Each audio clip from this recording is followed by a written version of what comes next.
Senhoras e senhores, bom dia. É uma honra receber cada um dos senhores e senhoras para a palestra de hoje, em parceria com a Universidade do Vale do Itajaí, Univale Campus Itajaí, que versará sobre atualidades sobre o direito empresarial do Estado americano de Delaware. Para receber as autoridades que comporão a mesa diretora na cerimônia de abertura, convidamos os anfitriões desta manhã. O diretor de ensino da Escola Superior da Magistratura do Estado de Santa Catarina, juiz Reni Batista Neto, representando o diretor-geral da ESMESC, o juiz de direito de segundo grau, Maurício Cavalazzi Póvoas.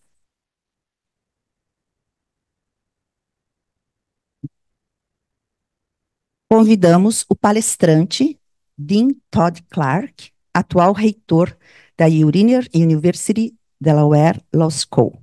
Por favor.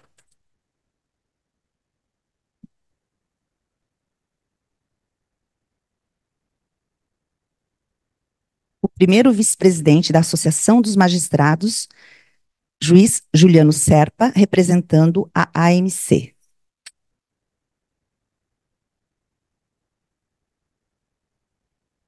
O diretor executivo da Academia Judicial, desembargador Luiz Felipe Schuch.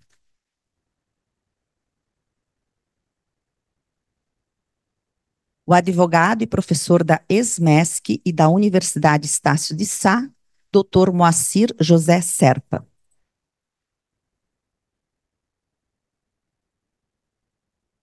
O advogado e professor da ESMESC, Dr. Marcos Andrei de Souza.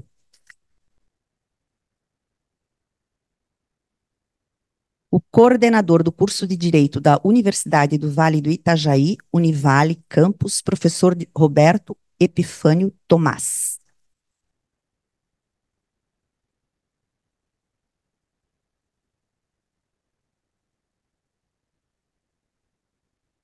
Podem sentar-se, por favor?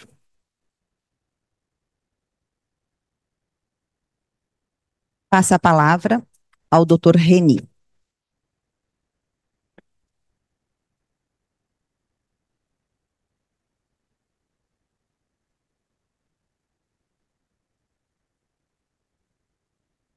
Bom dia a todas e a todos.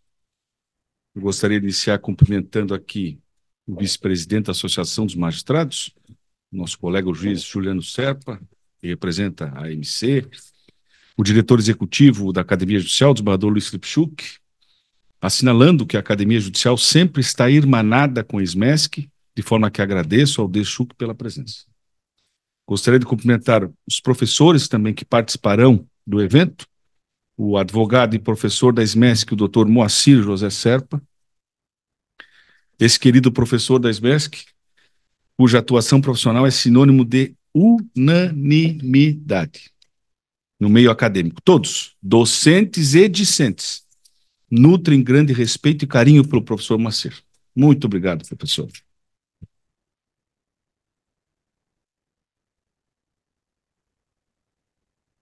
O advogado e professor da ESMESC, o Dr. Marcos Andrei de Souza, que gentil e prontamente aceitou o convite para participar deste evento e cujo preparo e profissionalismo na área do direito empresarial e societário é de inigualável expressão. Muito obrigado pela presença, professor. O coordenador do curso de Direito da Universidade do Vale do Itajaí, o professor Roberto Epifânio Tomás, um grande parceiro acadêmico da ESMESC, de atuação invulgar também no ramo do direito empresarial e societário. Muito obrigado, professor Roberto. Gostaria também de fazer o registro especial das seguintes presenças, que abrilhantam este evento. O desembargador Silvio Orsato, meu colega e companheiro de doutorado, o desembargador João Nadal, também colega e companheiro de doutorado, a doutora Gisele Lemos Cabchinchim, vice-presidente da OAB, representando aqui o doutor Juliano Mandelli, o professor Bruno Regis Bandeira Ferreira Macedo, coordenador do curso do Centro Universitário da Estácio de São José, o professor Andrei Lincoln, também aqui coordenador do curso de Direito do Centro Universitário da Estácio aqui de Florianópolis.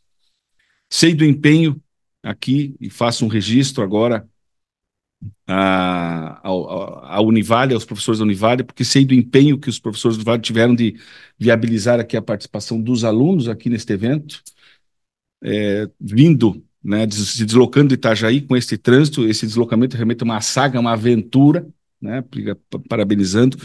Agora vislumbrei o meu colega aqui, o Fernando Vieira Luiz, também quero cumprimentá-lo. E faço um especial registro também aqui ao professor Marcelo Busaglo Dantas. Cadê o professor Dantas? Está aqui o professor Dantas. O professor Marcelo Busaglo Dantas é amigo e parceiro que com certeza muito contribuiu para a viabilização não só deste evento, mas também pela aproximação entre a Univale e a Widener Law School Delaware, de Delaware, proporcionando assim que muitos estudantes realizassem o sonho de estudar nos Estados Unidos, tal como ocorreu comigo. Muito obrigado, professor Marcelo. Gostaria também de agradecer à nossa ilustre tradutora, Luna Dantas. Sem a sua presença hoje aqui, o evento não sairia, né? Então, queria agradecer muitíssimo pela sua presença e participação. Gostaria de agradecer também à professora Patrícia Fontanella, importante professora da SMESC, cuja contribuição para a formação dos nossos alunos é relevantíssima. É professora há 20 anos da casa. Muito obrigado pela participação neste evento. Sublinho que utilizo a classificação de professores às ilustres presenças até então nominadas apenas por força do protocolo acadêmico, pois em verdade são amigos. Amigos desta casa, amigos desta instituição, amigos desta escola. Informo ainda que contamos com 150 inscrições e que foram disponibilizados links para mais de 200 alunos. Cumprimento, assim, os alunos da SMESC, os acadêmicos de direito da Univale, da Estácio, do SESUSC, da UFSC e demais instituições de ensino. É com grande satisfação que a SMESC, em parceria aqui com a Univale, realiza o presente evento. E posso dizer, desembargador Luiz Schuch, que me sinto em casa. E sublinho, duplamente em casa. Me sinto em casa não só pelo fato do evento estar sendo realizado pela SMESC, ou por ter sido aluno da SMESC, mas por ter feito mestrado em dupla titulação justamente na Univale e na Widener Law School, na Widener University, Delaware Law School, universidade americana que está sendo capitaneada pelo palestrante dessa manhã, o Dean Todd Clark. E por fim, mas não menos importante, last but not the least, I would like to give a warm welcome to the distinguished speaker, Dean Todd Clark, and his wife, Miss Lisa Charmaine. We are very grateful and honored to welcome you and to have both of you here with us. And Dean Todd Clark, what I said earlier is that I feel at home not only because I studied in this school, but because I was also a student at the Widener Law School as a LLM student. Please make yourselves at home. You, both of you, are among friends here. We are all eager to hear you and to learn with your teachings. Thank you very, very much.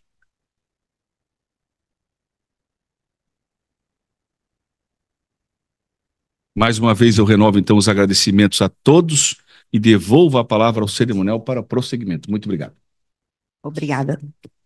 Eu passo a palavra ao diretor executivo da Academia Judicial, desembargador Luiz Felipe Schuch.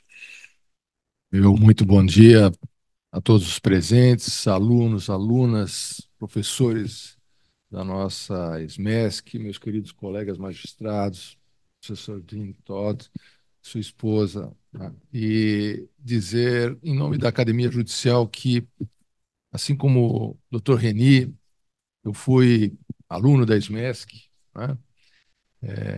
Tenho as melhores lembranças e estar aqui presente hoje na condição de diretor executivo da Academia Judicial, que é uma parceira histórica da Escola da Magistratura, é um prazer muito grande, é uma satisfação muito grande. Para todos nós do Tribunal de Justiça, essas oportunidades de formação, que nós chamamos de formação continuada, elas se traduzem numa oportunidade de melhoria do nosso serviço judicial, na capacitação, com a capacitação dos magistrados, servidores, e quando nós vemos que nós podemos unir forças para proporcionar essa formação continuada, né, não só para os magistrados, mas nessa qualidade já para os alunos, eu fico ainda muito mais satisfeito, porque o judiciário de hoje, o direito de hoje é muito diferente do direito que nós aprendemos na universidade. Vocês têm um desafio muito maior do que o nosso. O nosso desafio é deixar para vocês um judiciário e um direito que seja inteligível e aplicado da melhor forma possível. Mas vocês têm a responsabilidade de continuar esse trabalho e aperfeiçoar esse trabalho. Então, nós precisamos deixar para vocês, ou proporcionar para vocês, cada vez mais oportunidades de compreensão do direito numa dimensão muito maior do que apenas dentro da nossa casa, que é o Brasil, e saber que existem outros sistemas que funcionam bem e podem nos auxiliar a melhorar o nosso sistema. E é esse intercâmbio, né, permanente de saberes, né, e nós, no Tribunal de Justiça, temos investido muito nisso, com os nossos programas de pós-graduação, mestrado, doutorado, e muitos deles em dupla ou tripla titulação. Nós temos investido justamente para abrir os horizontes dos aplicadores do direito, para que nós possamos compreendê-lo nessa dimensão mais ampliada, né? E isso é fundamental. E para vocês, igualmente, aqueles que estão estudando, igualmente. Existem outros sistemas no mundo, vocês precisam conhecê-los também. Aliás, eu tenho dito que uma disciplina que foi meio esquecida, não é? Mas que é de extrema importância, chama-se direito comparado. O direito comparado é uma disciplina que ficou meio num limbo, não é? Já teve o seu auge lá em 1800, principalmente na França, mas que hoje precisa ser retomada. Com o mundo globalizado, nós precisamos conhecer o direito, como funciona em todos os lugares, porque isso nos auxilia a aplicar o nosso direito. Tá certo? Então, fica aqui mais uma vez, doutor Reni, e aí eu saúdo meus colegas de tribunal, doutor Silvio, que está aqui presente, que coordena lá o juizado especial, o desembargador Nadal, que também está aqui, colegas magistrados. Quero saudar especialmente o professor Dantas, que foi meu orientador no doutorado. Coitado dele, sofreu comigo, né? Mas eu fazia muitas perguntas para ele, quase quando eu batia no escritório dele, ele disse, não atende. Quem era? O Schuch, não. Diz que estou numa sessão aqui, não é possível. Esse alemão não aprende de jeito nenhum, mas eu consegui.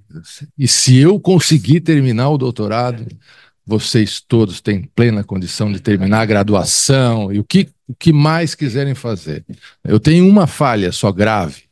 Essa eu preciso consertar. O meu inglês é muito ruim. Por isso que eu não arrisco nem cumprimentar em inglês o professor Todd e a esposa, porque o meu inglês é terrível. Mas é algo que eu preciso superar. O professor Dantas já desistiu, não quer me orientar nessa tarefa, mas eu vou melhorar. Então, sejam todos muito bem-vindos. O Tribunal de Justiça também é a casa de vocês, a Academia Judicial também é a casa de vocês. Quando precisar, estamos sempre à disposição. Muito obrigado. Eu tenho certeza que nós teremos uma manhã extremamente produtiva. Obrigado, amigos.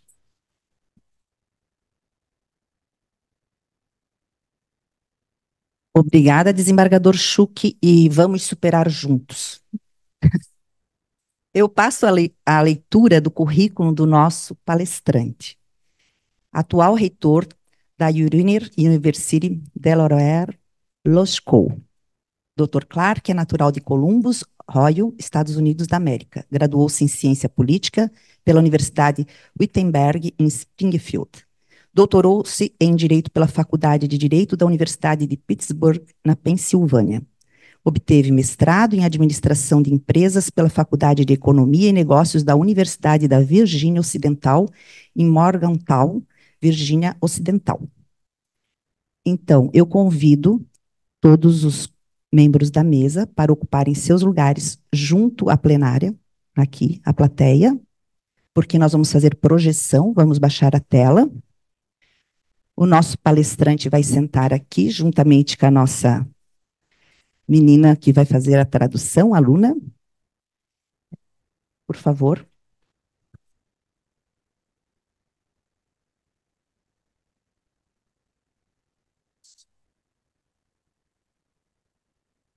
Exatamente. You just put the screen there? Okay.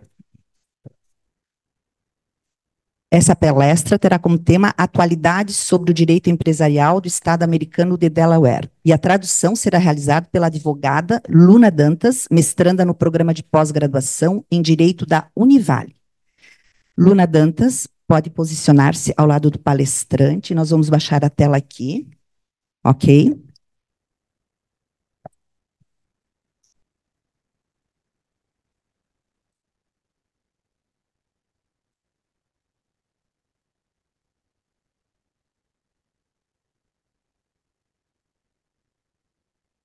Com a palavra, o doutor Todd Clark.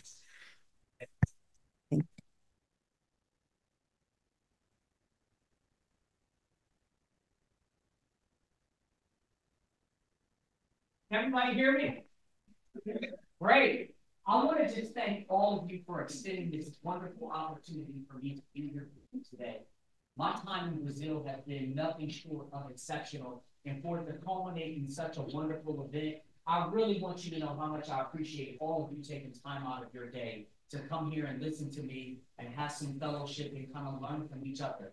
I've used this opportunity as an opportunity to learn more, and I think that that was one of the messages that was disseminated here from the stage, which is, it's as lawyers, we have this obligation to move the law forward, to seek greater levels of justice.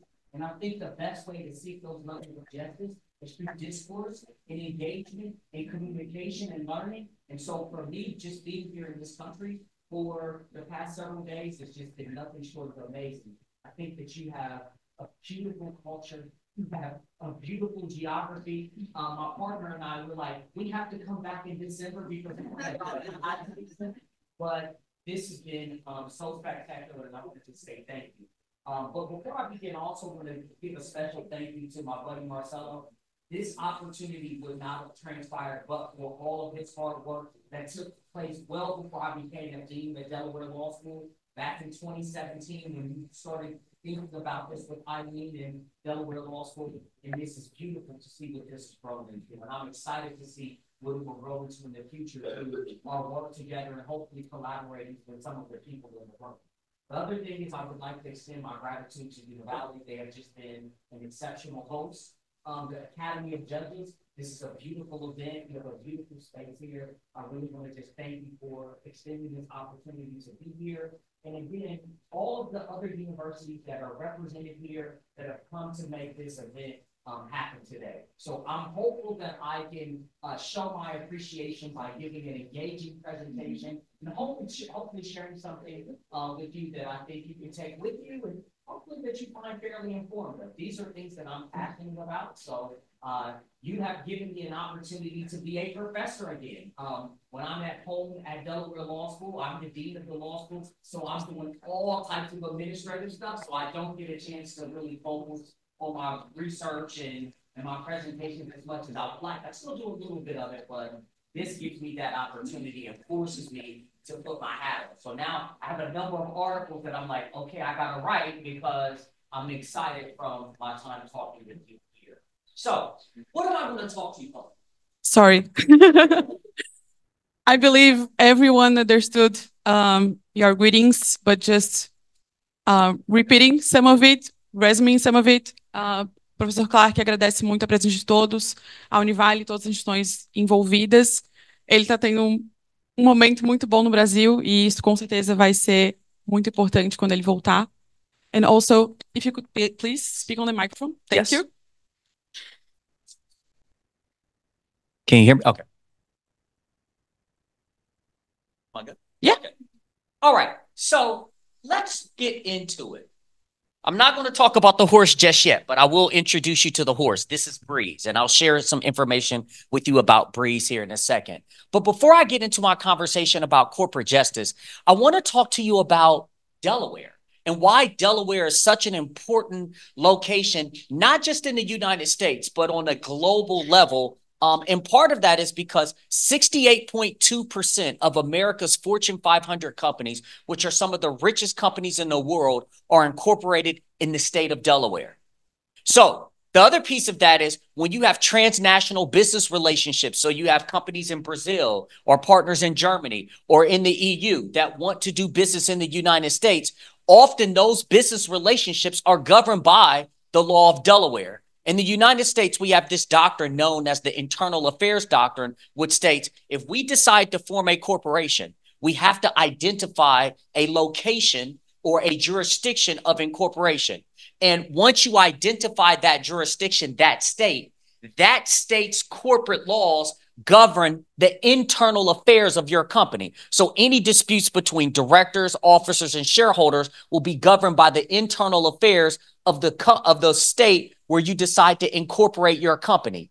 Again, the majority of businesses in the United States incorporate in Delaware. So what that means is Delaware law has a very prominent place for corporate law in the United States and in the world because, again, those international transactions often select Delaware law. And part of that is because since Delaware has been a mecca and a center of the universe for corporate law, there's a wealth of information, a wealth of case law that provides predictability to business owners. And as we all know that business owners, they want to minimize risk and be able to analyze risk and have a high level of predictability. Delaware provides that through this specialized court of chancery that I'm going to talk about here today. And so that's sort of what makes it a special place. I'm sorry. Oh, okay. Just go a little slower. It's so good. I don't want to interrupt you. Yeah, you just cut me off. Yeah. Okay. I get excited. This is Bree. Yep.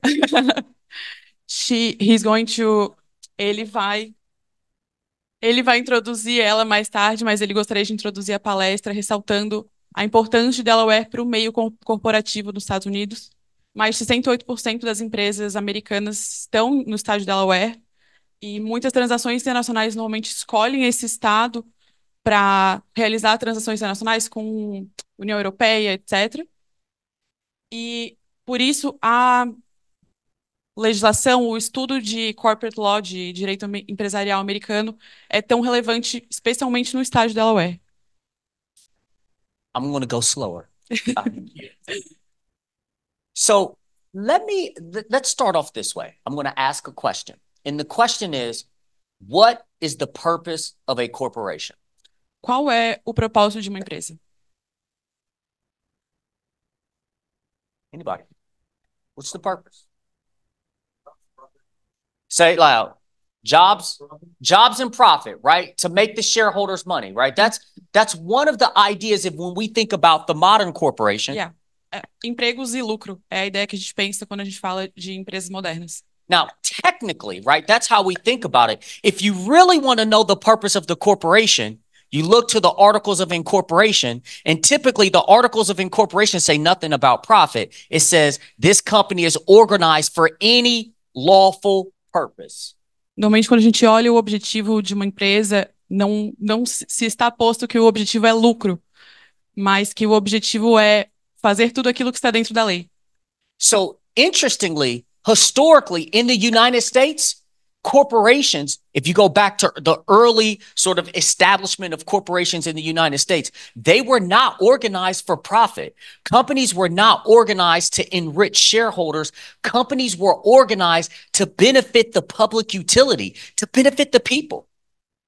Quando a gente olha para o início das empresas, porque elas se formaram, a gente não pensa que elas foram iniciadas com o objetivo de lucro para os acionistas. Elas foram iniciadas com um objetivo muito mais completo de benefício para toda a comunidade.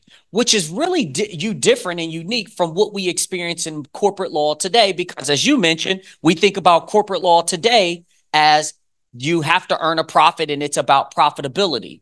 In the historical system, this historical system in early American corporate law was known as the charter system. Quando a gente olha historicamente, o objetivo das empresas não era esse objetivo que a gente vê hoje, de lucro. Atualmente, o objetivo que a gente vê hoje é o charter system. Charter system. Now think about this. Under the charter system, if we wanted to establish a corporation, again, as I mentioned, we had to operate for the benefit of the public. And under that charter system, if we wanted to operate, we would actually have to go to the state legislature and say, legislature, we would like to operate this business. And the legislature would say, yes, we will grant you a charter, but to operate for a limited period of time, but you have to serve the public utility. Quando a gente pensa em abrir uma empresa nesse sentido, então as empresas têm que solicitar ao Poder Legislativo um charter, seria uma licença por um tempo específico de atuação. Now, this was somewhat problematic, right? Because, as you mentioned, today, companies are designed to earn profit. Under the charter system, the corporation could only operate for the public utility. And if it did not, the state would revoke the charter. That's what would happen. Nesse charter system, quando a empresa não estivesse mais beneficiando a comunidade como um todo, essa licença seria revogada, a empresa não poderia mais exercer essa atividade. Now, interestingly, what happened was there was a famous United States Supreme Court case called Paul versus Virginia.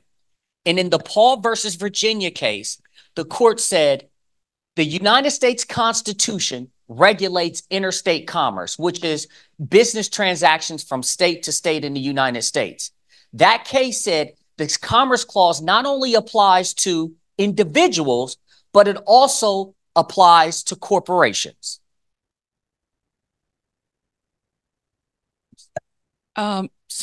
Então, teve um caso nos Estados Unidos. Could you repeat the name of the case, please? It was Paul versus Virginia. Paul versus Virginia case, em que a Suprema Corte decidiu em que as legislações que regulam o comércio interestadual não se aplicam somente para empresas, mas também para indivíduos. And so what ended up happening was after that, it was very clear that companies could operate, they can incorporate in one state and operate in another state because that was interstate commerce. And that was sort of the opening of the floodgates for expanding corporate law in America. Depois dessa decisão, as empresas poderiam se estabelecer em um estado e realizar a sua operação em outro, abrindo um caminho para o comércio interestadual se expandir nos Estados Unidos. Now, there are certain things that we take for granted today, like companies can merge together, they can own stock in other companies, they could sell stock in other companies, but in early corporate America, you could not do that. A gente não valoriza algumas coisas que são comuns hoje, como uma empresa ter ações de outra, fusões e aquisições entre empresas, mas isso não existia no início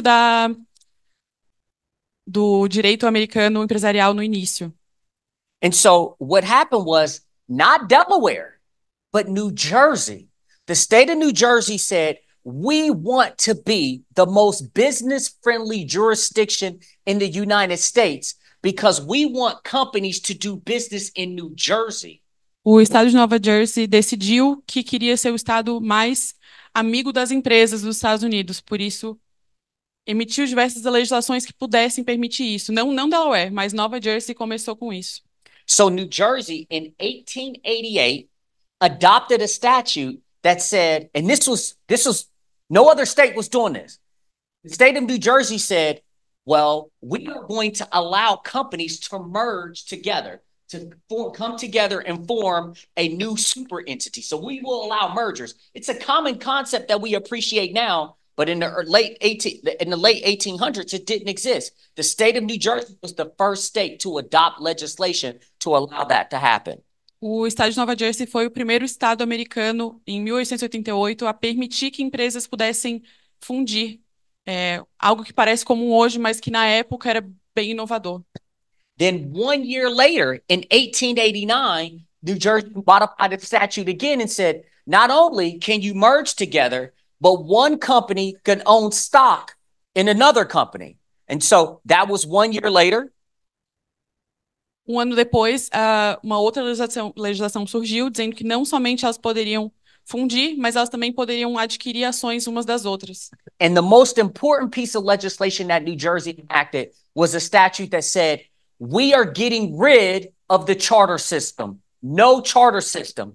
Instead of going to the state legislature for approval, you can file your document with the Secretary of State, and you are allowed to operate without having to get individual approval from the state. That was called an enabling statute, which got rid of the charter system. Também em Nova Jersey foi promulgada a Enabling Statute, uma lei permitiva que extinguiu o sistema, o charter system, e permitiu que agora as empresas conseguissem licença individualmente sem aprovação do Poder Legislativo, mas do secretário de Estado. What happened after that point was magical. All of the big companies in the United States, guess where they started incorporating? New Jersey. They moved to New Jersey. And you guys are probably like, wait a minute, Dean Clark, I thought you were going to talk about Delaware. Well, Delaware saw what was happening. So when Delaware saw what was happening, Delaware amended its state constitution to allow the state of Delaware legislature to do everything that they had done in New Jersey. So Delaware copied New Jersey. Você pode até me perguntar por que você não está falando de Delaware, mas na verdade Delaware tomou um passo além e instituiu na própria Constituição estadual tudo aquilo que Nova Jersey já tinha previsto em suas leis. This is where the story gets interesting. So everybody can imagine that New Jersey was way out in front.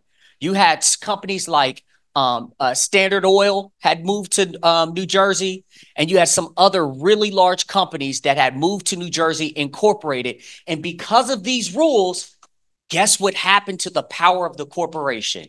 It blew up. They started acquiring all of the smaller companies within the state and within the area because of those changes. Standard Oil at one point owned 90% of the oil industry because of these changes that were made in New Jersey.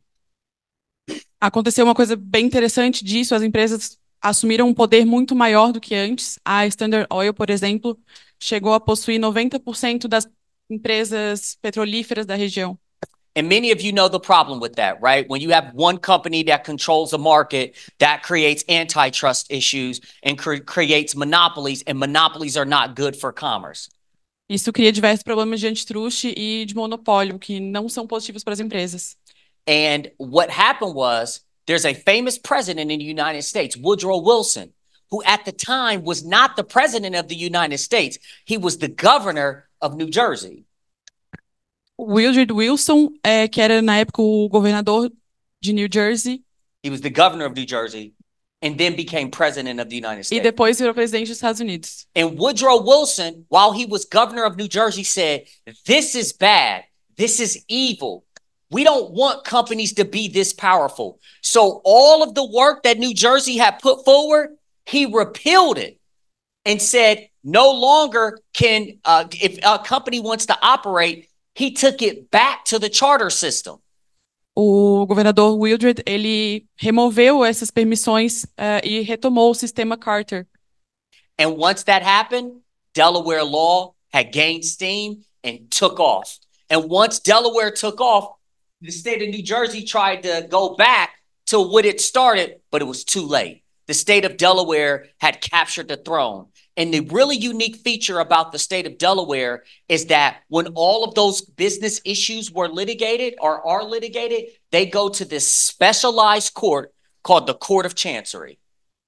Com todas essas problemáticas no estado de Nova Jersey, Delaware decolou e depois Nova Jersey até tentou retomar, mas Delaware já tinha assumido um protagonismo muito grande em relação às corporações.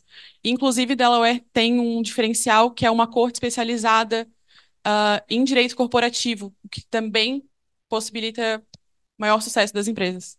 And this is where I think it's so important to understand how special that Court of Chancery is, because all of those cases that are now litigated are at the Court of Chancery. The Court of Chancery is this specialized court in the United States that we call a court of equity. Previously, under Old English law, the courts were separated into law and equity. A court of equity is just essentially a court that, you know, money damages aren't sufficient to make the parties to the transaction whole. And so the court is given some leeway to render a decision that it thinks is fair and to use alternative remedies to get at that level of fairness. A Corte Estadual Corporativa de Delaware tem um diferencial também em relação à equidade, em que ela promove tudo aquilo que ela achar necessário para promover aquilo que ela acha certo, caso a caso. And the judges that sit on this court are extremely intelligent, they're appointed, and they have a very complex and high-level understanding about business law. Os juízes dessa corte, eles são muito inteligentes, eles são apontados e eles têm um conhecimento muito extenso sobre direito corporativo. And not only they are really efficient in terms of their time. They get those opinions turned around very quickly, which is very valuable to the companies that do business in the state of Delaware, because if they have an issue like a shareholder wants to inspect shareholder records or somebody is bringing a shareholder derivative suit, the company needs that decision resolved efficiently. So because those judges are so well informed, they get those opinions turned around very fast, like lightning quick. Eles também são muito eficientes, eles entendem que o processo corporativo demanda situações muito rápidas. Situações com acionistas, por exemplo, são muito delicadas, demandam decisões dos juízes de forma bem eficiente. And so just to give you an idea of what a court of equity is, I'll show you my good friend, Breeze. This is Breeze right here. This is the story about Breeze. Breeze and his owner were driving down the street, and what happened was a truck struck Breeze and the owner. Breeze was killed, and the owner was severely injured. The owner gets transported to the hospital. Vou explicar agora a história da Bree. Ela foi atropelada junto com seu dono e ela foi levada ao hospital. Ela faleceu e ele foi levado ao hospital. And so while the owner was in the hospital, what happened was some individuals arrived at the scene and they saw Breeze and they were like, Breeze isn't going to make it. Breeze is going to die. So what they did was they euthanized Breeze. They put him to sleep, and then they took Breeze to this landfill in the state of Delaware. They took him to a landfill, dug him, and put him at the bottom of the landfill.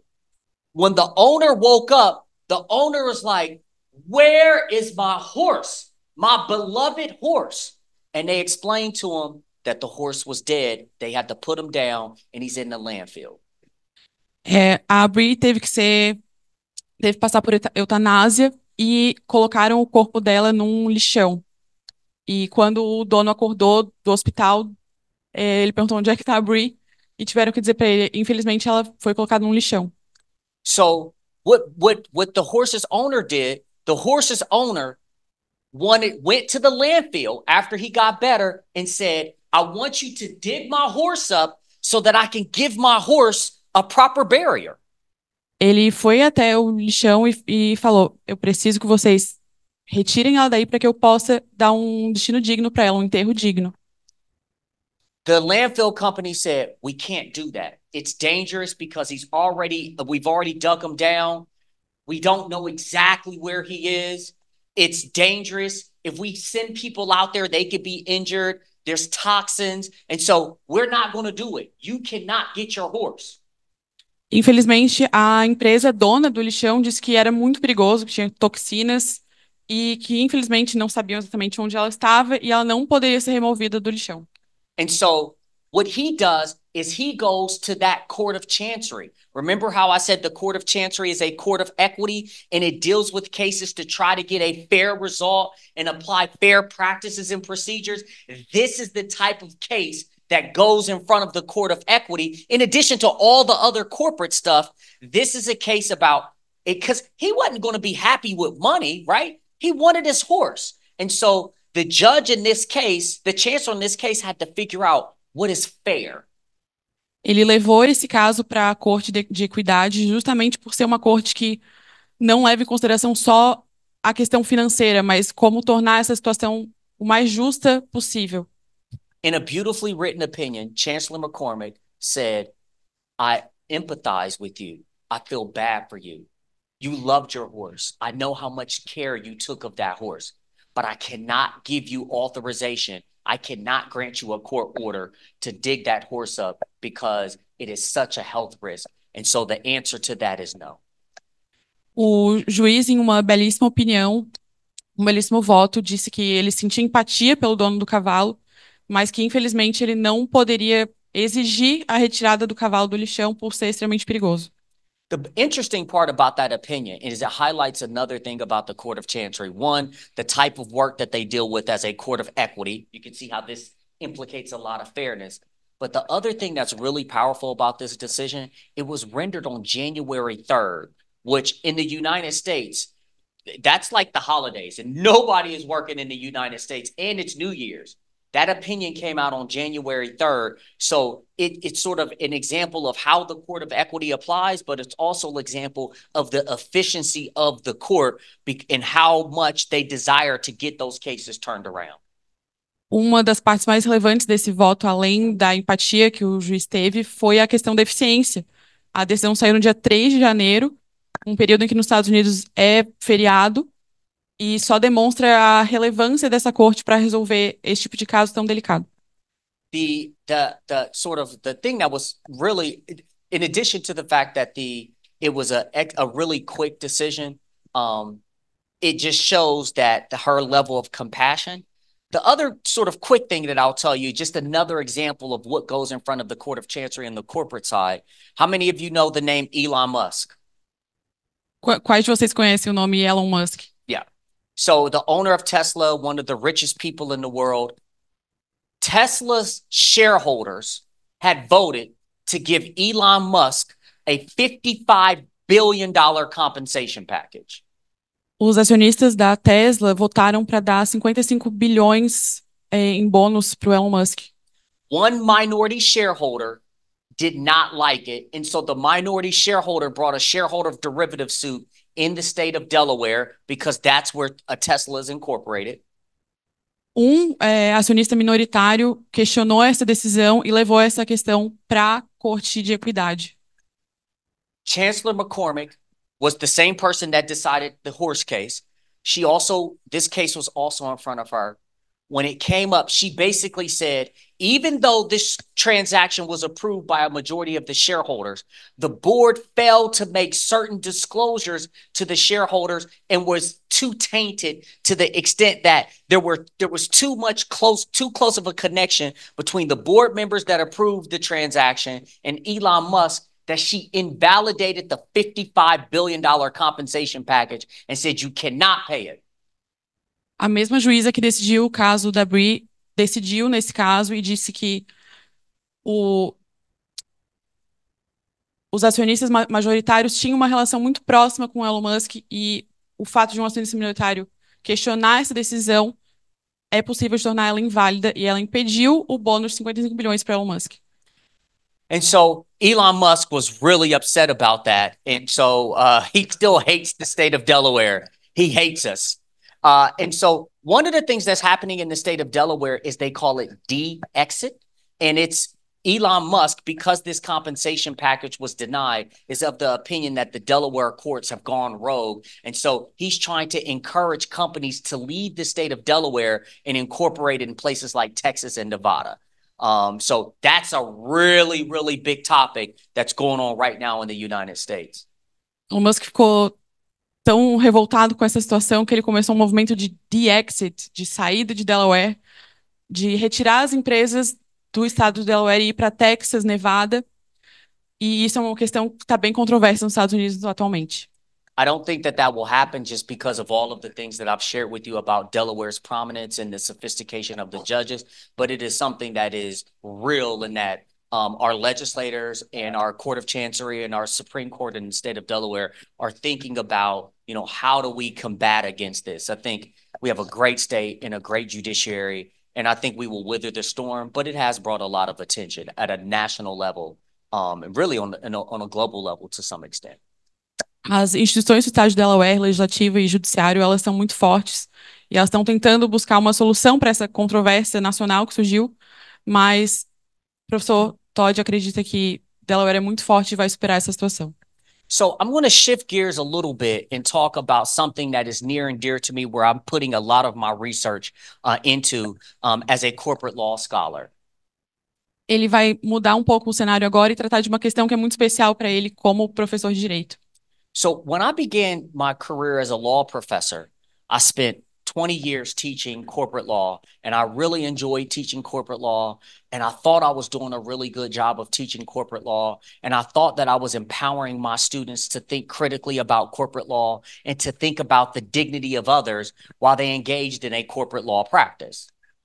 Fui professor de direito corporativo por mais de 20 anos. Nessa prática, busquei mostrar aos meus estudantes, além do direito corporativo, mostrar o direito dos outros envolvidos nessa área. But I put my students in this exercise and I realized that I wasn't as good as I thought. Ele deu um exercício para os estudantes e ele percebeu que ele não era tão bom quanto ele pensava. So this was the exercise. I put students in a group and they were board members of a privatized prison. Ele dividiu a turma em grupos em que os estudantes eram membros do comitê de uma empresa de prisão. Yeah, a prison for profit. Prison for profit seria uma prisão privada. Então, So not a state-owned prison, but a private-owned prison, right? Really interesting. And so when I put them in this group, they had money to allocate on the prison, how they could choose how they wanted to spend this budgetary allocation. ele dividiu os estudantes nesses grupos e em que ele permitiu que os estudantes delegassem o dinheiro da forma como eles quisessem, como um comitê verdadeiro de uma prisão privativa. So they could put money into programs to reduce recidivism. They can put money into programs to improve the quality of the food. They can put in money into the prison to provide more better health outcomes for the prisoners. Or eles poderiam colocar o dinheiro dessa empresa para a reabilitação dos presos, para a melhor alimentação, para a saúde, ou they can put money into or they could increase the salary of the board members, or they could give dividends back to the shareholders, or they could do things like lobby the gubernatorial candidates to increase the sentencing for immigrants in the state so that they're more likely to end up in prison and stay in prison longer, which means more profit for the prison.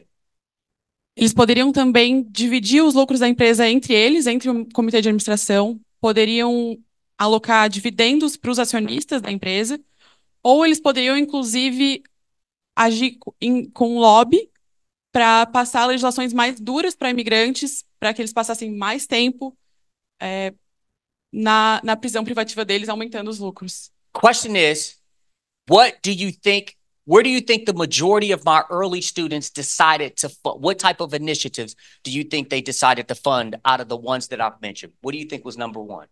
Number one and two. Qual iniciativa vocês acham que meus estudantes tomaram entre essas duas opções? Anybody? Oh, okay. Somebody has something? She thinks they chose the first one to improve prisoners' quality of life. Good. No, absolutely not. You know what they did? They decided to give dividends back to the shareholders, increase their salaries, and try to put more immigrants in prison, because by putting more immigrants in prison, that meant more money to the prison. O que eles escolheram, na verdade, foi dividir o lucro entre eles, distribuir dividendos entre os acionistas e também agir para aumentar a legislação para imprisionar imigrantes. And that was very scary to me, because these are the same students that would walk around the law school and say, I believe in corporate social responsibility, and I believe in helping mankind, and I believe in doing the right thing. But it was something about what happens in the way that we teach corporate law in the United States that made them believe the only way for them to meet their duties is to focus on profit maximization. Isso foi um susto para ele, porque esses eram os mesmos estudantes que falavam que acreditavam no bem para a humanidade, em justiça corporativa, e ele acha que isso é uma questão relacionada à forma como se estuda direito corporativo nos Estados Unidos, em que o objetivo sempre será essa questão do lucro entre os acionistas, entre os donos das empresas. So I knew that there was a better way that I can teach corporations. There were some concepts that I really needed to help my students understand because I knew that they were advocates for people and I knew that they had a moral compass that would help them make a different type of decision. But because of the way that they interpreted the law and the way that they read the law in the United States, they felt compelled to do what made the most money.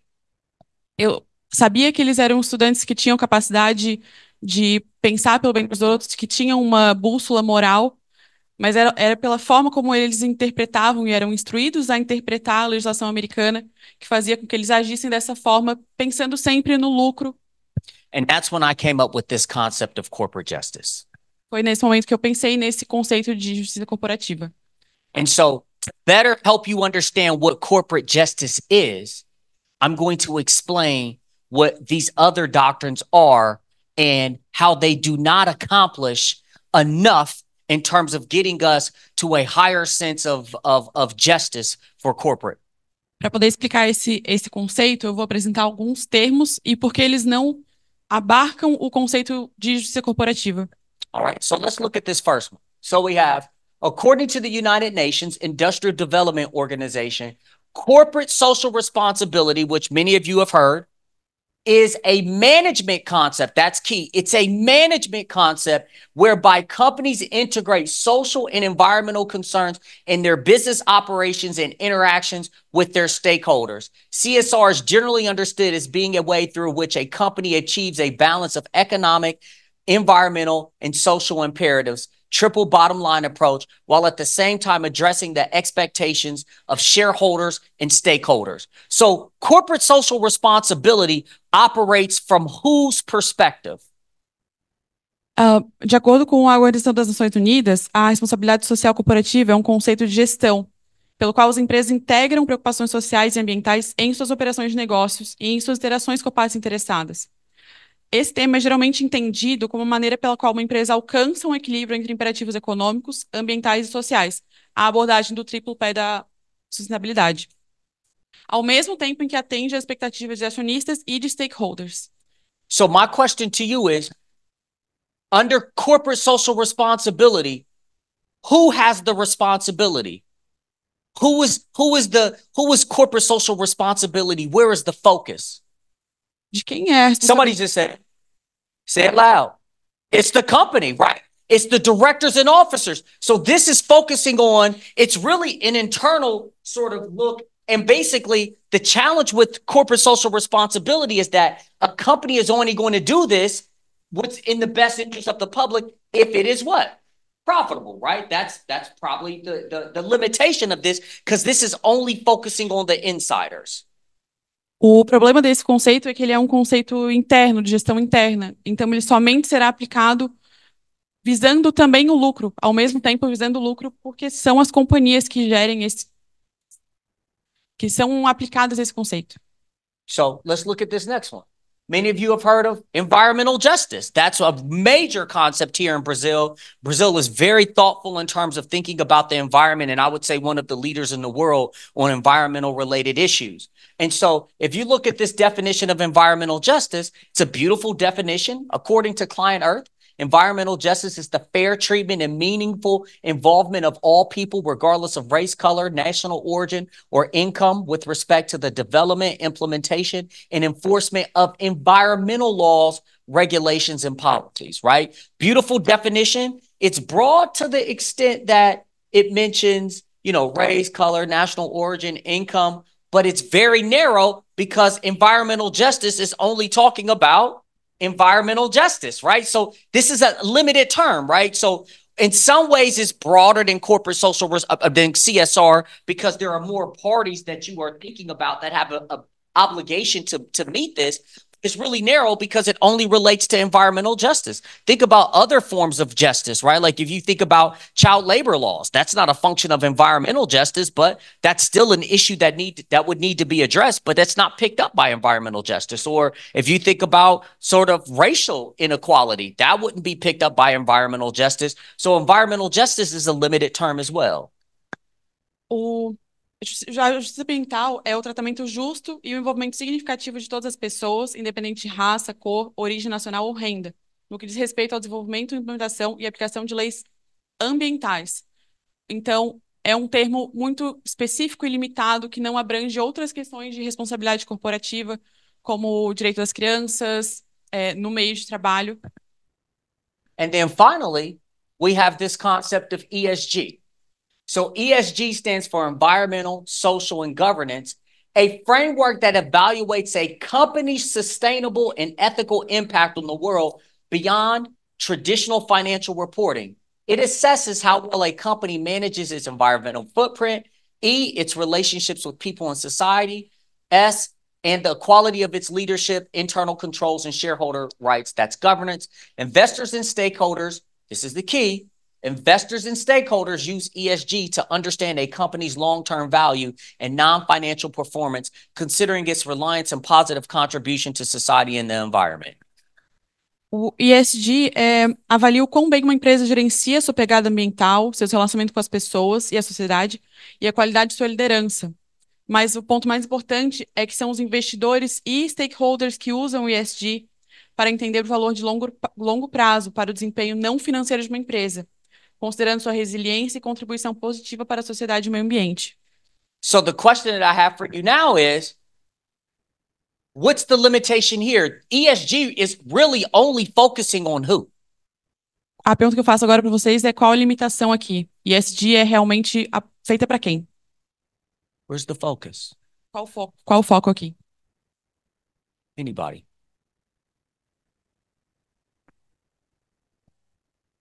Did you? Investors and stakeholders. That's right, right? It's the investors. So it's looking at it from the investors are looking at the company saying, is this company doing the right thing before we decide to invest our funds into this business, right? Now, this is the magic question. So we see that corporate social responsibility is focusing only on those on the inside. A justiça corporativa Corporate social responsibility. A responsabilidade social corporativa é focada em gestão interna. Yep. We see that environmental justice is only limited to issues related to the environment. A justiça ambiental está relacionada somente a questões ambientais. And we see that ESG, another concept, is really only focusing on the behavior of the investing public. E o ESG está focado realmente nos investidores e nos stakeholders. Who's missing from all of these definitions? Quem está faltando em todas as definições? Say it loud. Society. So you want to say it? Yeah, sociedade. Yep. And that's a great point. And if you think about it, this is what my concept of corporate justice is. Corporate justice is an elusive term, easily stated, but not easily defined. At its core, corporate justice refers to a responsibility, even a moral obligation, which businesses and corporations have to engage fairly, civilly, and responsibly in the world and community that they do business in and from which they derive profits. More than that, the concept of corporate justice also focuses on the roles that shareholders, policymakers, and other stakeholders and the community at large have in fostering a more just and responsible society. A justiça corporativa é um termo elusivo. Ele é facilmente declarado, mas não facilmente definido. Em sua essência, a justiça corporativa refere-se a uma responsabilidade, até mesmo uma obrigação moral, que empresas e corporações têm de se engajar de forma justa, civil e responsável no mundo e na comunidade.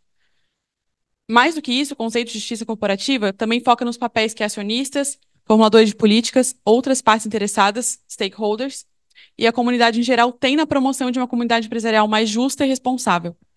And that's where this term, to me, is more valuable because it focuses on the public as a whole. If you think about, even from an environmental justice perspective, when there's a travesty or there's a major event that happens, the first people that are most important are individuals that are impacted.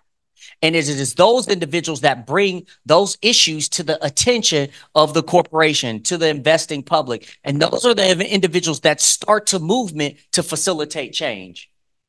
Por isso que eu acho esse termo tão relevante, porque quando a gente fala até mesmo de responsabilidade ambiental, são os indivíduos que tomam a iniciativa perante as más ações das companhias e tomem uma iniciativa para mudar esse cenário.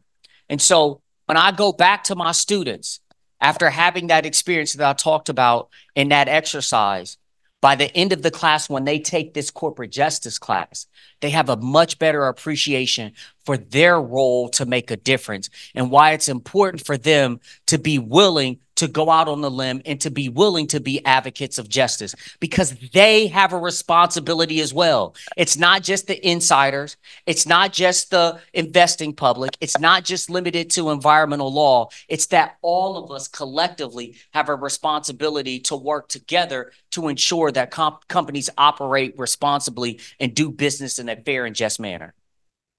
Esse termo, ele é relevante porque ele, aplicado aos estudantes, ele mostra que não é uma questão de gestão interna, não é uma questão de gestão ambiental, mas é uma questão que engloba toda a comunidade e as ações individuais das pessoas perante essa questão.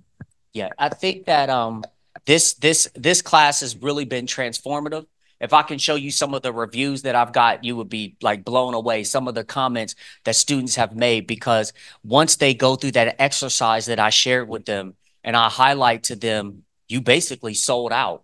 And when they are able to see, like, I probably should not have made that decision. And I didn't have to make that decision because I have a responsibility through this idea, this shared idea of corporate justice, where you have the people, the government, the insiders, the policymakers all working together to provide a more fair space and a more reasonably acting corporation.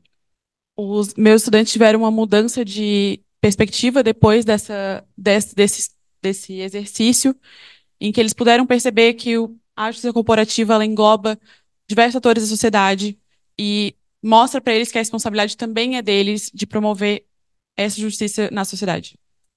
I know that I've kept you for a while here, but I want to let you know how much I appreciate an opportunity to share my research and to share something that's near and dear to me. Right now, I am working on an article that does exactly what we are talking about now, explaining what corporate justice is and why this is a stronger term. The way that I think about it is, all of those other terms that we throw out, CSR, environmental justice, and ESG, those are really subsets of the larger, more inclusive term, as I defined it in my co-author, Andre Cummings, as we define it as corporate justice, and those other things are really subsets of corporate justice. Eu sei que eu tomei um pouco tempo de vocês, mas eu queria agradecer a oportunidade e explicar que eu estou fazendo um artigo especialmente relacionado a esse termo de justiça corporativa e como ele engloba todos os outros termos que eu apresentei anteriormente e a relevância dele. I want to just thank you all for coming out today, and I'm looking forward to any questions that you have. Thank you so much. Thank you so much.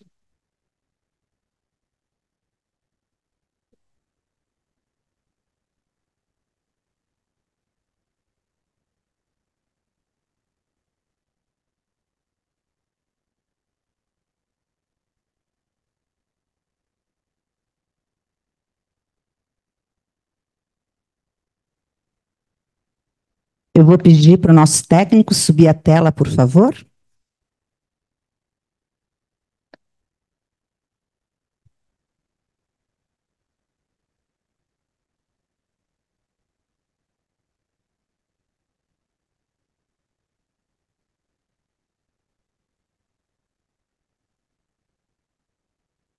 Eu convido o Dr. Reni, por favor, Dr. Moacir Serpa, Marcos Andrei e Roberto Epifânio para voltar à mesa.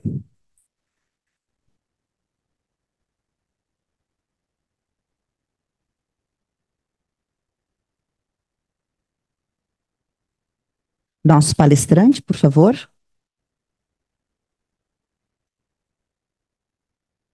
Luna, prefere sentar do lado dele? Pode ser?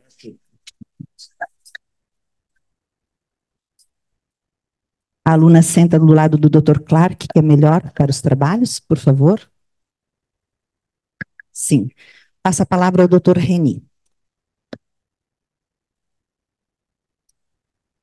Thank you very much, Dean Todd. Thank you. We really appreciate your words. And now the other professor is going to do some questions for you. Yes. Okay, thank you. Então, vou passar a palavra ao professor Moacir Serpa, que tem uma perguntinha a fazer ao nosso palestrante, depois ao professor Marcos Andrei, e depois ao professor Roberto, que também terão perguntas, tá ok? Professor Serpa. They are going. Bom dia a todos. Gostaria inicialmente de agradecer ao Dr. Reni pelas palavras elogiosas, né, à minha pessoa, não sei se as mereço, mas eu agradeço imensamente. Parabenizo o Dean Todd pela excelente palestra. Permita-me fazer um pequeno questionamento, talvez para elucidar um pouco uma situação. Durante a sua palestra, ficou muito evidente que o direito empresarial é um direito muito forte no estado de Delaware, em decorrência da própria avalanche de empresas que são constituídas naquele estado. No Brasil, quando da promulgação do Código Civil atual, em 2002, houve uma tentativa de unificação do direito civil e o direito empresarial, mas que não logrou êxito.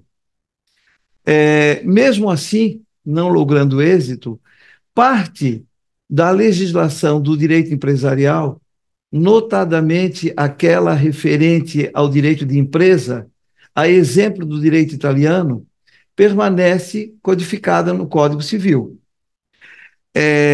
Embora as disciplinas direito civil e direito empresarial permaneçam autônomos e independentes. A minha pergunta é o seguinte: como é tratada essa autonomia do direito empresarial no estado de Delaware, inclusive por toda essa situação que foi exposta, da importância, da relevância do mundo empresarial nesse estado? How the autonomy of corporate law is dealt with in Delaware, in American corporate law, since here in Brazil, the civil code and the corporate law code are separate, and we would like to understand how does the autonomy of the corporate law works in American law. Can you ask him to clarify the autonomy piece, just so I can make sure I answer the right question? O que seria essa questão de autonomia? Porque, na realidade, no Brasil, a gente constata que o direito civil e o direito empresarial, eles estão sempre juntos, permanecem juntos nas decisões, né? Um preenche a lacuna do outro, né? As normas gerais estão lá alicerçadas no direito civil. Então, eu gostaria, se lá existe esse entrelaço de direitos, ou efetivamente o direito empresarial tem uma vida própria, totalmente autônoma, independente. So here in Brazil, the civil code and the corporate law legislation is separate, but they are interchangeable and they fill each other's gaps. They are commonly used alone in decisions, etc. And he would like to know, is it the same in America? Does it work that way? So in the United States, it's a little different. I would say that when you're dealing with any company, right? So let's say you have a company that's incorporated in the state of Delaware. There's a Delaware corporate law, it's the statute that deals with any corporate law issue that you want resolved, that Delaware statute is going to speak to it. And so you would look to the statute. Now, if you were incorporated in North Carolina and you had a dispute, then the North Carolina corporate law statute would apply. And so it's the corporate law statute of the state in which you incorporate that governs the internal relations. Now, if there is an issue of... Então, nos Estados Unidos é um pouco diferente. A legislação empresarial, ela varia de estado para estado. Então, dentro do estado de Delaware, por exemplo, todas as questões empresariais, elas vão ser resolvidas por aquela legislação empresarial do estado. Now, let's assume that there's a unique issue that arises that the statute doesn't speak to, then that's truly where the court is empowered to make new law because the Delaware corporate statute doesn't speak to that specific thing. E em caso de lacuna dessas leis, é quando a corte ela pode elaborar um novo precedente e suprir essa lacuna que a lei corporativa não previu. Now, I guess it's probably similar in this regard. If somebody, let's say a shareholder, is upset with the decision that a corporation has made, the substantive issue, the legal issue will be resolved by the corporate law rules in the corporate law jurisprudence in the state. But when you file that lawsuit, you are subject to the rules of civil procedure. And those are specialized rules that relate to the litigation process. So those rules will operate. And those rules might say, you must file a complaint. And once the complaint is filed, the defendant gets 30 days to respond. Those rules will govern the litigation part of it, but the Delaware corporate law rules would resolve the sort of substantive corporate law issues. A questão dessa autonomia, ela é diferente com a questão do processo. Então, a lei corporativa ela vai prever as matérias de direito, enquanto a legislação processual ela vai regir o processo, como os litigantes operam no direito processual americano. Does that answer your question? Okay, thank you very much. Thank you. Agora o professor Marcos Andrei. Professor Marcos Andrei, pode ir? Não tá. Alô? Alô? Estão ouvindo? Bom dia a todos. First of all, dear Tom Clark, I'm really grateful to opportunity to participate of the events like this. Especially for me, because I studied corporate law for 35 years, more or less. And when I was getting used to study law, I began to study corporate law. So for me, it's a special opportunity to read, to learn with a profession of the Delaware, because I'm working with corporate law and with bankruptcy law, and so for us, the opportunity, especially for young students, to learn about Delaware law is very important. Delaware for us, it's a dream. It's Delaware for us is like Disney World is our kids. So it's a really dream, not only learn about Delaware law, but to work in Delaware. Mm-hmm. So I'm really grateful for this opportunity. Thank you very much. Before my question, I'm very impressed with your view, because you are American. And for us, America is economic power. It's very great, helpful, useful.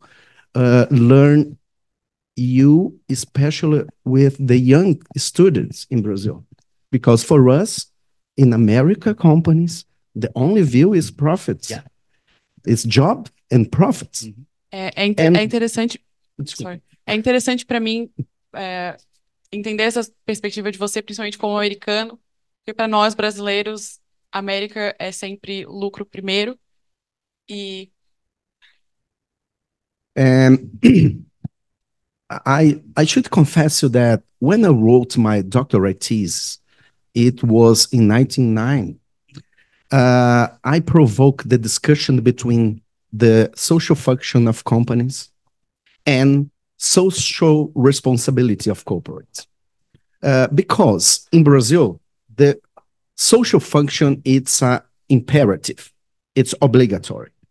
But social responsibility of corporates isn't obligatory, it's facultative. Então, quando eu escrevi a minha tese de doutorado em 1990, eu já trouxe essas questões de função social da empresa.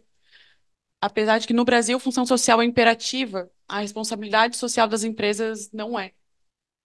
So you can see how I'm impressive to learn something like this with an American teacher, especially in Delaware. So I'm very impressed, and unfortunately, I didn't know you at the time.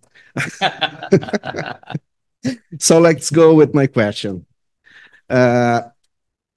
Mr. Clark, Brazil, it's a country that have been dealing with a real crisis of the legal personality for many years. Quem sabe eu traduzo e o que você acha? Te poupo? Tá bom. Porque daí pode ser que fique mais... eu estou colocando para o professor que o Brasil nós vivemos uma crise da personalidade jurídica por muitos e muitos anos. This is because, despite of the existence of corporate types similar to all the countries, including the United States, eu estou dizendo que, apesar do Brasil ter muitas sociedades que são muito similares às sociedades norte-americanas, especially the limited LLC. and the public and private corporation, como a sociedade limitada e as sociedades anônimas. The protection of the partners for the obligation corporates in Brazil is very weak. Eu disse que a proteção dos sócios em relação às obrigações da sociedade no Brasil é muito fraca. In other words, the limited liability of partners does not provide the necessary security, legal, and predictably to attract the investments in Brazil. For me, the peak of this crisis is in the 1990s with the enactment with the several laws that establishing the liability of partners of several areas of the companies. Eu disse que a crise, o ápice dessa crise, né, the peak, nós vivemos nos anos 90 no Brasil, porque foram expedidas diversas leis que previam a responsabilidade dos sócios por dívidas da sociedade. To give a brief idea, in Brazil, Brazil has as general rule that the liability of partners for corporate obligation is limited as general rule. Okay? While in another country, there is an important exception that was globally recognized like disregard of doctrine. Eu disse que enquanto nos outros países existe uma exceção que é reconhecido como disregard of doctrine, a gente chama de desconsideração da personalidade jurídica. In Brazil, in addition with these exceptions, we have many other exceptions. To give you a brief idea, we have a law that preview the liability of partners in relation to environment damages. Another law in relation to consumer damages. Another law to relation to debts for employees. Another law in relation to tax debts. And another law in relation to antitrust violations. Então, eu disse que nós temos, no Brasil, uma legislação, todas elas expedidas em 1990, que impõe aos sócios responsabilidade pessoal por danos ao meio ambiente, outra lei por danos no consumo, outra lei por débitos fiscais, outra lei por dívidas trabalhistas e outra lei por danos, abuso do poder econômico, lei anticoncorrência. So virtually, all of the relationship of the companies, except with the relationships with another companies. Yeah. As a point of clarification, so those laws that you mentioned, they make the partners personally liable? Exactly. Personal liable. Right. So that's like in the United States, what you just mentioned does not exist. Like it's so rare. And in the United States, we call it piercing the corporate veil. Exactly. Because there's a layer of protection between the owners of the business and the business itself. And that's designed to promote investment into the business to facilitate commerce. Ok. Nos Estados Unidos, existe o conceito de véu corporativo, que protege a pessoa e diferencia ela da empresa. Promove a geração de novas empresas, a criação de novos empregos. Therefore, Mr. Clark, in Brazil, there are so many exceptions that that what should be the general rule became the exceptions, and the exceptions became the general rule. This instability certainly interferes in attractiveness for investments. I learned in my studies of analysis economic of law that was disseminated in Brazil by the professionals like Richard Porzner and Ronald Coase, that this security is very important for attract investments and all the interests and the social interests that the corporates offer in the society.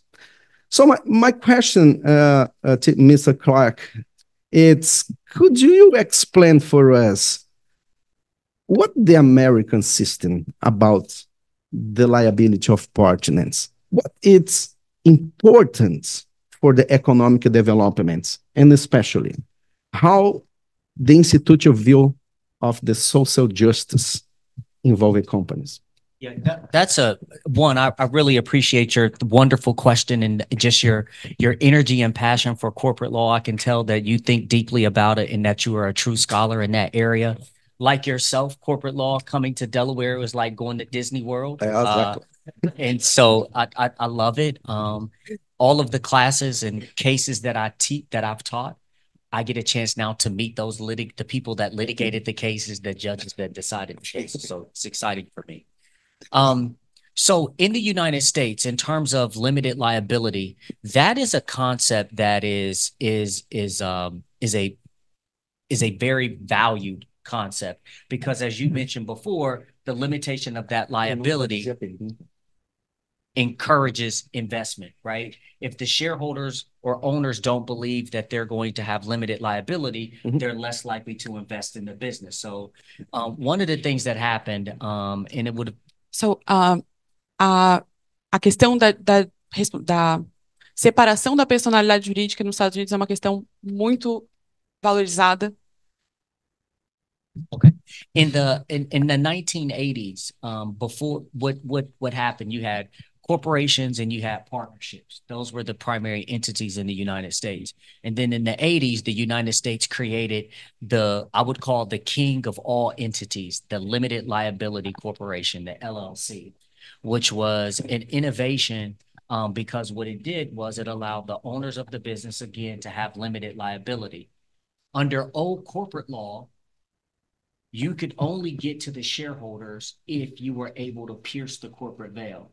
And one of the ways to pierce through the veil and hold them personally liable was to show that the company was being operated as one and the same with the shareholder. So like they're using the same bank account, they're using the same address. The company isn't respecting corporate formalities, like you're not having board meetings, those types of things. Yeah. And so the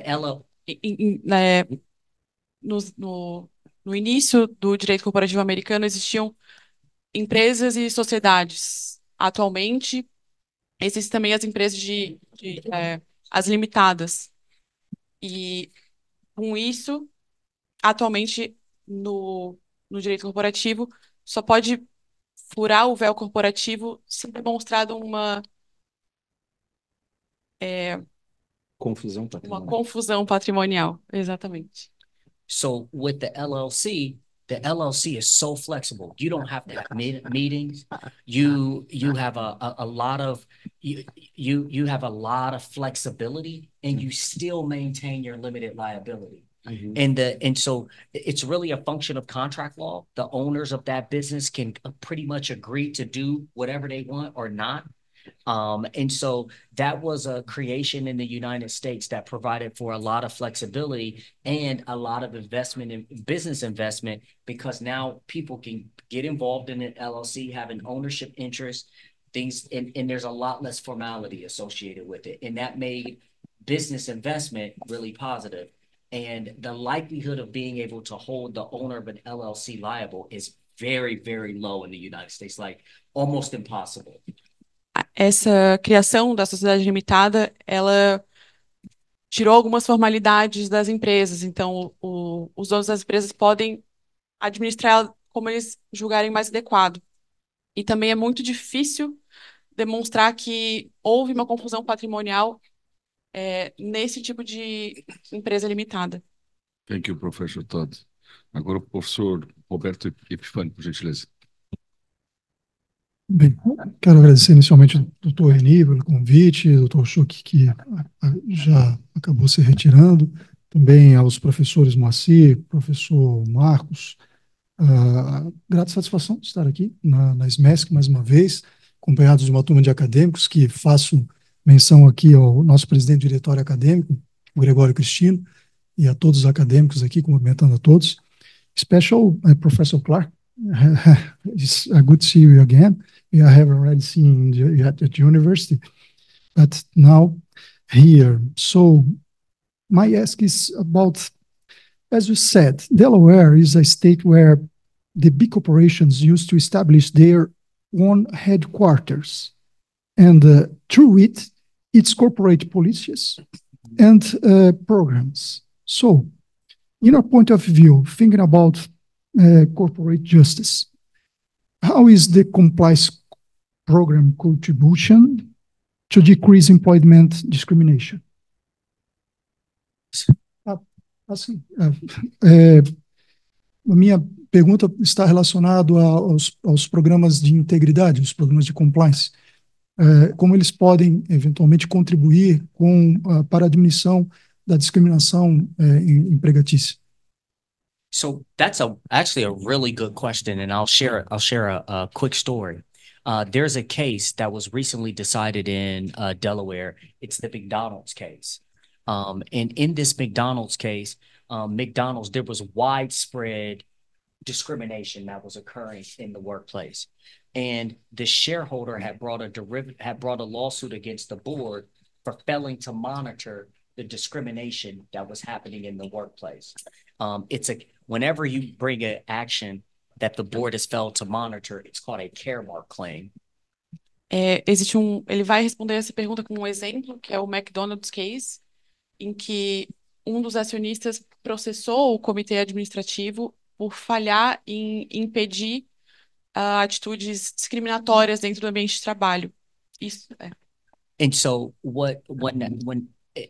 in that particular case, because of all the discrimination, the shareholders argue, board, you should have done something about this. And if you had monitored the situation, this would not have happened. So the shareholder brought the Caremark claim. And the corporation argued, well, wait a minute, this is not a function of essential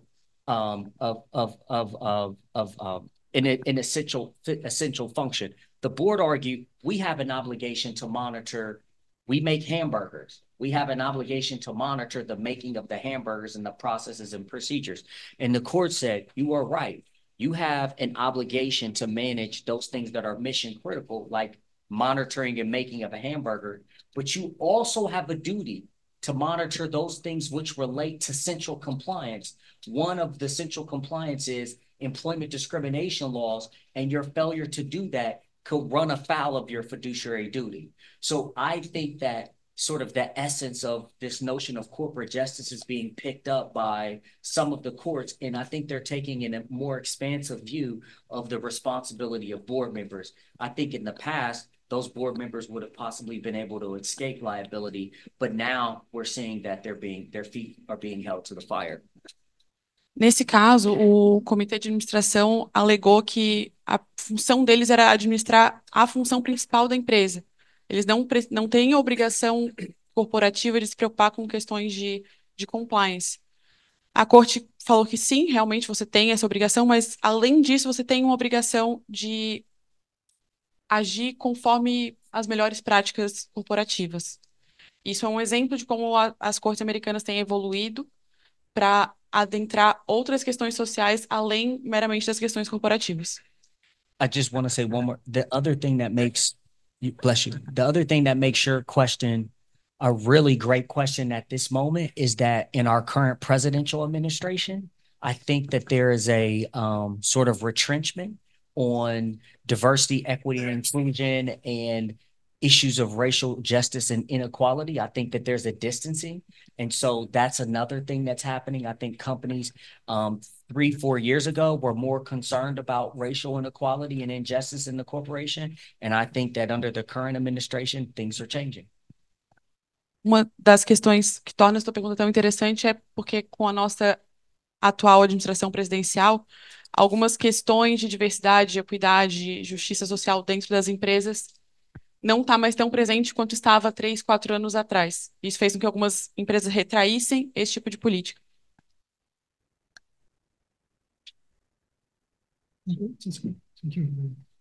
Pode, professor Todd. Queria agradecer a presença de todos os presentes mais uma vez. Saímos enriquecidos aqui, nessa grande oportunidade de termos o nosso Dean Todd aqui, mais uma vez agradecendo ao professor Marcelo, que viabilizou o evento, né, e o especial agradecimento à nossa tradutora.